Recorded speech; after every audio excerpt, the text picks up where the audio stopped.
And our top story at 6, 3 suspects are now charged after a late-night ambush shooting left a Lexington police detective with injuries. Police say it was 27-year-old DeQuise Sharp, 19-year-old Jatisse Parks, and 19-year-old Zulan Zulin. They're each charged with attempted murder of a police officer in connection with last night's shooting on Royal Avenue.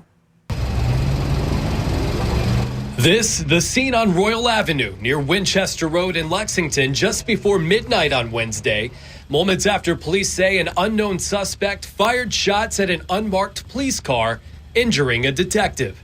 That officer suffering minor injuries and was able to fire back. Lexington Police Department announcing on Thursday they arrested 3 men in connection to the attack: 19-year-old Zulan Zulin, 19-year-old Jatisse Parks, and 27-year-old DeQuise Sharp. All of them charged with attempted murder of a police officer, assault, criminal mischief, and 6 counts of wanton endangerment. Sharp also facing an additional charge of possession of a firearm by a convicted felon. The suspects also accused of firing shots into an occupied home on Royal Avenue with 6 people inside. I mean, it woke me from a dead sleep. Sounded like, a game of Fortnite or like Call of Duty or something. There was so many. A man who lives in the area who agreed to an interview only off camera describing the chaotic scene.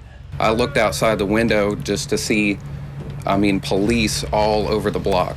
They were everywhere, and I heard them yelling at somebody to stop and shouting all these commands. And a little bit later, I saw what I believe was a SWAT team or some sort of special police force with an armored vehicle show up in riot shields. Unfortunately, this is just the latest incident for this man who says he's lived in the area for most of his life. His sense of security shaken in the neighborhood he's called home for more than 2 decades. Before recent years, I think it was 9 or 10 shootings every year in Lexington, but now it just seems like you hear about it all the time, all over the city. And I see that reflected in this neighborhood too. It just seems like there's always some trouble going on around here. And it wasn't like that. It's sad to see the way it's ended up. Well, that shooting is currently being investigated by Kentucky State Police's Critical Incident Response Team, which typically investigates all shootings involving police officers.